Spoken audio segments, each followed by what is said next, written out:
महाराज जी, दुनिया में ऐसा कोई पाप नहीं है जो मैंने नहीं किया। सबसे गलती हो जाती, सबसे गलती। आपसे हाथ जोड़ के विनती है कि आप ऊपर जाने का कब मत बोला कीजिए, दिमाग खराब हो जाता है, हाँ, पागलपन आ जाता है। अब आपसे इतना लगाव हो चुका है नवल नागरी बाबा जी से,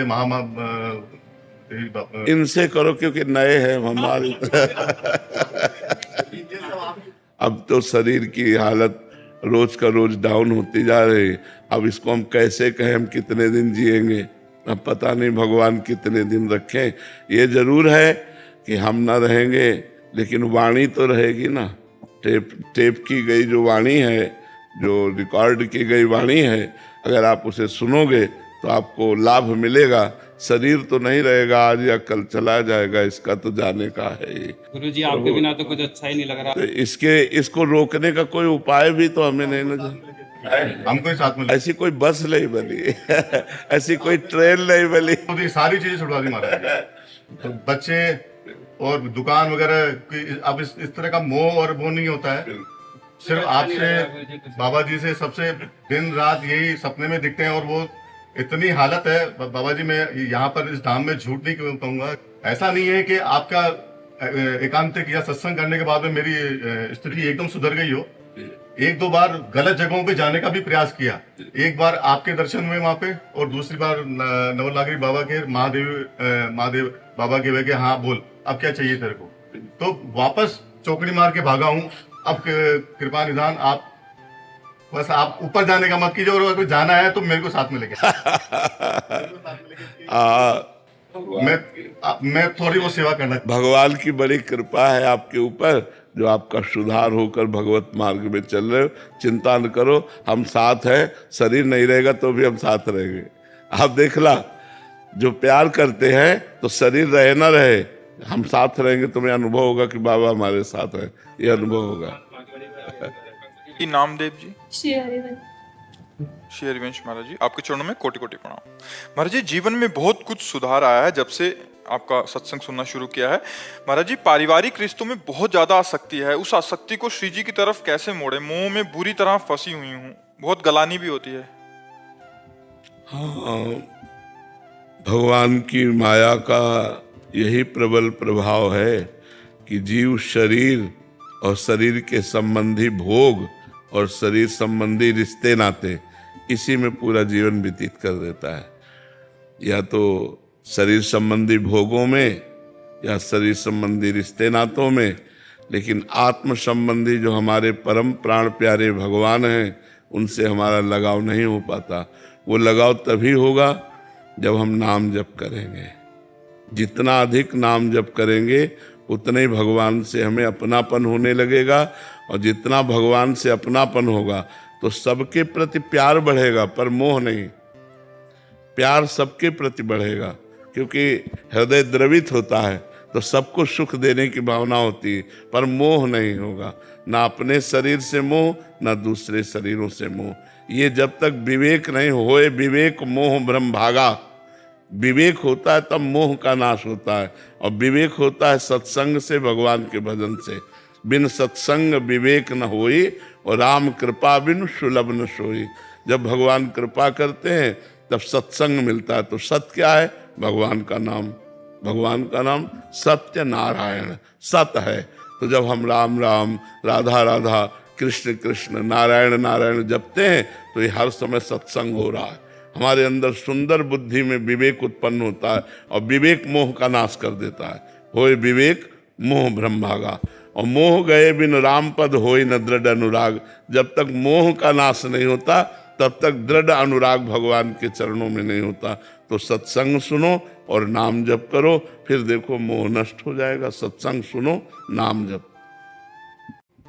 प्रहलाद कुमार जी, श्री हरिवंश। महाराज जी, आपके चरणों में कोटि कोटि प्रणाम। महाराज जी, मैं एक जवान हूँ, एक सैनिक हूँ। आपके द्वारा जो सैनिकों के बारे में बताया है उसी की तरह चलने का प्रयास भी कर रहा हूँ और भजन भी कर रहा हूँ। मुझे आंतरिक शांति तो मिल रही है, लेकिन इस शरीर के संबंधी जिन लोगों से मुझे कष्ट मिला है, वो जब सामने कभी आते हैं तब मुझे उनका बुरा व्यवहार मेरे दिमाग में घूम जाता है, जिससे मेरा मन अशांत हो जाता है। उस समय विचार कीजिए कि ये व्यक्ति बुरा नहीं है, इससे मेरे लिए बुरा करवाया गया है। क्योंकि मेरा कोई कर्म ऐसा था जिस कर्म को नष्ट करना था, तो भगवान ने इस समय उसकी वो वृत्ति कर दी कि मेरा अपमान किया, मेरी हानि की, मेरे प्रतिकूल बोला, मेरे प्रतिकूल आचरण किया, उसमें इस बेचारे का क्या दोष? मेरा ही कर्म, निज कृत कर्म भोग सुन भ्राता। मेरा ही कर्म था, जिस कर्म ने मुझे दुख दिया, तो उस पर गुस्सा न करे। कोई हमें दुख सुख नहीं दे सकता, ये बात ध्यान रखना। हमारा कर्म ही हमको दुख सुख देता है।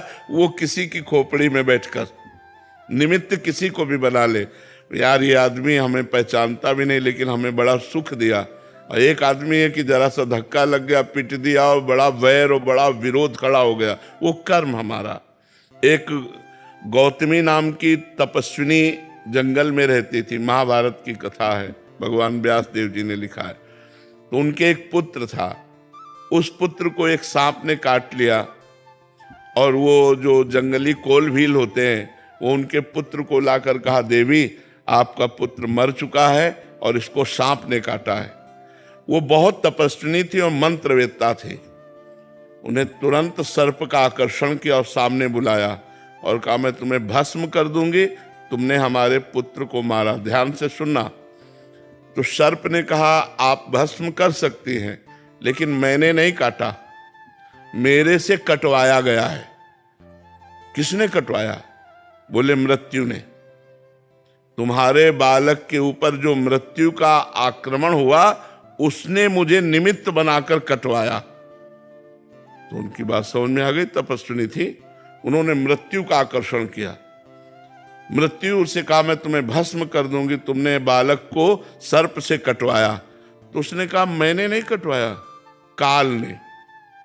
काल के द्वारा मैं मृत्यु प्रेरित थी, और मैं मृत्यु से प्रेरित होकर सर्प ने काटा। मैं तो एक निमित्त, मृत्यु ने कहा, वो तो काल है। काल का आकर्षण किया, और काल महाबली भगवान का स्वरूप है। उन्होंने कहा, तुमने हमारे पुत्र को क्यों मृत्यु से प्रेरित करके, सर्प से प्रेरित करके कटवाया? तो काल ने कहा, हमने नहीं किया, तुम्हारे बालक के कर्म ने। कर्म से प्रेरित काल, काल से प्रेरित मृत्यु, मृत्यु से प्रेरित सर्प। घूम के बाद कहा है कि तुम्हारे बालक का कर्म ऐसा था जिससे इसको सर्प ने काटा। तो अगर हम विवेक के द्वारा देखें तो हमारा कर्म ही, वो बैठे किसी की खोपड़ी में, हमको दुख या सुख जो मिलता है वो निज कृत कर्म भोग सुन भ्राता, अपने किए हुए काम में फल मिलता है। तो कोई आदमी हमारे साथ दुश्मनी कर रहा है तो मेरे ही किसी जन्म का कर्म या इस जन्म का कर्म उसके दिमाग में बैठकर मुझे प्रतिक्षण दुख दे रहा है। इसलिए मुझे सहन करना चाहिए और उस व्यक्ति को क्षमा करना चाहिए, क्योंकि कर्म मेरा ही उसके ऊपर सवार है। ईमानदारी से सत्य बात मानिए, ऐसे कोई दुख सुख किसी को नहीं देता है। महाराज जी, ये बात दिमाग से निकल कैसे जाएगी? नाम जप करो, नाम जप करो, नाम में बड़ी सामर्थ्य निकाल के बाहर कर देगी। नाम जप करो, नाम जप। उपकार सिंह जी, नमस्कार महाराज जी, वाहिगुरु जी का खालसा, वाहिगुरु जी की फतेह। महाराज जी, मैं एक रेस्टोरेंट बिजनेस चलाता हूँ, लेकिन मेरी एक कमजोरी है, अगर कोई मुझे कुछ कह देता है या थोड़ा सा भी उल्टा बोल देता है तो मैं बहुत परेशान हो जाता हूँ और मेरा मन काम से उठ जाता है। नहीं, एक कमजोर स्थिति है, इसे अच्छी बात नहीं कहते, बहुत कमजोर स्थिति है। हमें चाहिए कि अगर हमको कोई कह रहा है तो हम उसका उत्तर दें, आवश्यक है तो। हमें अपने व्यापार से, अपने कर्तव्य से, अपने ग्राहकों से, अपने समाज से उबना नहीं चाहिए। कुछ समाज में ऐसे भी लोग हैं जो डिस्टर्ब हैं, कई तरह के डिस्टर्ब होते हैं, बहुत अच्छी पोशाक में भी डिस्टर्ब होते हैं। अब वो आपसे खा करके लड़ेगा। हमको चाहिए उनके डिस्टर्ब में हम डिस्टर्ब ना हो, हम डट करके सामना करें, अपनी सफाई पेश करें। किसी भी तरह से हमको हारना नहीं है, हमको परास्त नहीं होना, हमको इतना गुस्सा नहीं कर लेना कि हम भी अपराधी बन जाए। आपके सपने में रोज सुदर्शन चक्र आता है? अरे बड़ी बढ़िया बात है यार, एक दिन मांग ले उनसे, कह दे और ऐसे भगवान का पार्षद बहुत दिव्य पार्षद है सुदर्शन जी। वो असुरों का संहार करते हैं, जिनको कोई नहीं मार सकता। सुदर्शन चक्र जी उनका हिसाब किताब बराबर कर देते हैं। वो भगवान के पार्षद हैं। अगर भगवान के किसी शंख चक्र गदा पद्म सुदर्शन आदि का भी दर्शन हो तो मानना चाहिए भगवान की बड़ी कृपा हमारे ऊपर है, ऐसा मानना। जैसे सुबह आप चलते हैं, ऐसा लगता है कि शिव की बारात जा रही हो और सारे आपके हाँ, और गुरुदेव जब आप यहाँ पे वचन देते हैं और बाबा जी वो करते हैं तो ऐसा लगता है कि अर्जुन जी प्रश्न पूछ रहे हो और श्री कृष्ण स्वरूप में आप हमें जवाब। जाकी रही भावना जैसी प्रभु मूर्ति देखी तीर्थ। आपकी भावना विशुद्ध है इसलिए आपको ऐसा नजर आता है। अनिल मिश्रा जी दिल्ली से। महाराज जी आपके चरणों में कोटि कोटि नमन। महाराज जी धर्म अर्थ काम और मोक्ष में संतुलन कैसे बनाए रखें? जब हम धर्म के द्वारा अर्थ कमाएंगे तो हमारी कामनाएं हमको रोक नहीं पाएंगी, हम मोक्ष के अभिलाषी बन जाएंगे। और जब तक हम धर्म से धन नहीं कमाएंगे और धर्म को त्याग दिया तो अर्थ और काम हमें पिशाच की तरह पागल कर देगा। अशांति, चिंता, शोक, भय ये हमारे अंदर भर जाएंगे। तो हमारा सबसे पहला कर्तव्य होना चाहिए कि हमारे को जो अर्थ चाहिए, जो संपत्ति चाहिए, वो धर्म के द्वारा मिले।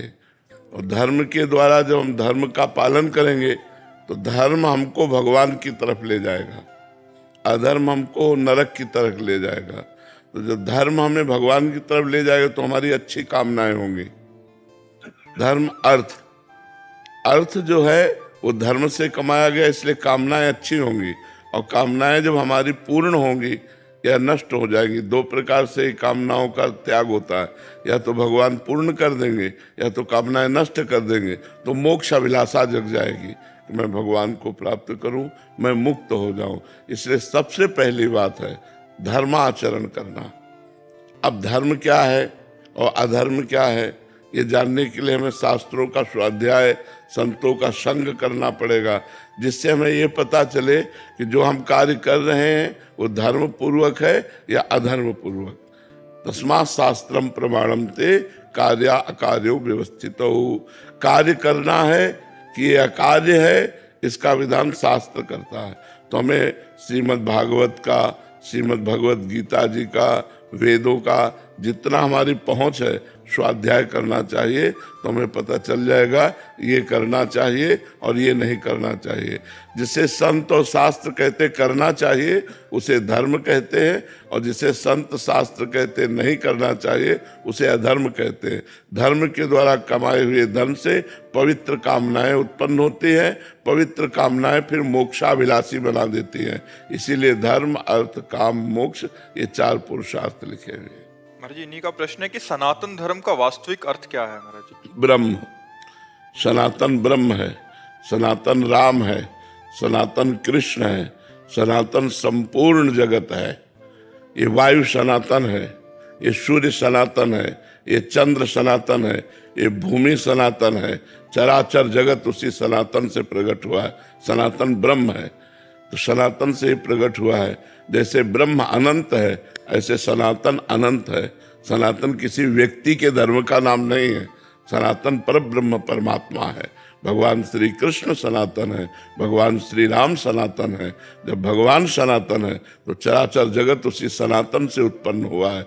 ये वायु सनातन है, ये सूर्य सनातन है, ये चंद्र सनातन है, ये भूमि सनातन है, ये अग्नि सनातन है, ये समस्त देवता सनातन है।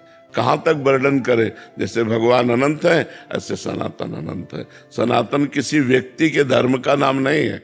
सनातन आकाश है, आकाश की तरह व्याप्त सनातन है। सनातन के सिवा कुछ है ही नहीं।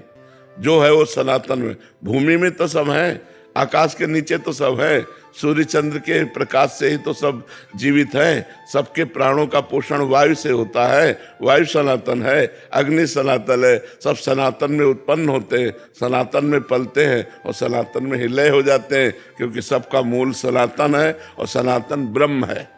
समझ पा रहे? सनातन किसी व्यक्ति का एक धर्म मात्र नहीं है। संपूर्ण सृष्टि का जो धर्म है वो सनातन है, वो ब्रह्म है। जैसे आकाश सनातन तो फैला हुआ है, चाहे जहाँ चले जाओ ऐसे चाहे जहां चले जाओ वो सनातन तत्व ब्रह्म विराजमान है, तो सनातन ही है। कोई भी जीवित है वायु से जीवित है, वायु सनातन है। समझ पा रहे हैं आप?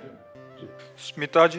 महाराज जी प्रणाम। महाराज जी, मैं जम्मू कश्मीर सरकार में कमिश्नर के पद पर कार्यरत हूँ। इस भाग दौड़ भरी जिंदगी में प्रभु मनन चिंतन भजन का समय अधिक नहीं मिलता। क्या मैं अपने सरकारी कर्तव्यों को ही प्रभु सेवा मानूं या केवल अपना कार्यभार मानूं? नहीं, परिवार के सेवा को भी भगवान की सेवा और सरकारी सेवा को भी भगवान की सेवा माननी है, पर साथ में नाम जप करना है। मामनिस्मर युद्ध चाहिए। युद्ध माने अपने कर्तव्य का पालन, और मामनिस्मर भगवान करे मेरा स्मरण। अगर भगवान का स्मरण नहीं है तो सब कोई कार्य कर रहे हैं, और कर्म दो ही प्रकार के होते हैं, पाप या पुण्य, और उन्हीं का भोग भोगना पड़ता है। अगर हम भगवान का नाम जप कर रहे हैं और अपने कर्म को भगवान की सेवा मानकर कर्म को भगवान को समर्पित करते हैं, तो इससे हमारा भगवत प्राप्ति का मार्ग पुष्ट हो जाएगा।